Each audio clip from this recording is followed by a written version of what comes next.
Dahil nga po sa first 3 games ng Magnolia ay natalo sila at tila napunta nga po sila sa pinakadulo ng ating standing.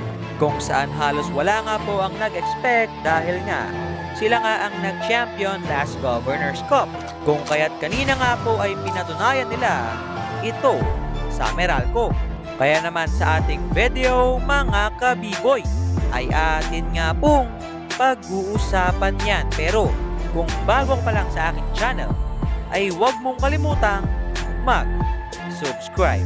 Kanina nga po ay naganap ang laban ng Meralco at Magnolia kung saan nanalo nga po ang koponan ng Hot Shots sa score na 92-86. Kaya naman nagresulta nga po ito ng pinakaunang panalo ng Magnolia for this conference. At tila dahil nga po yan sa pangunguna ni Gio Halalo na pawang dumikada ng 19 points at 9 rebounds. At isama mo pa itong si Paul Lee na nagtala ng 15 puntos. Kaya naman ating pakaabangan kung masusustain kaya ng Magnolia ang kanilang good game na magaganap sa ika-6 ng Marso kontra nga po yan sa Phoenix Fuel Masters.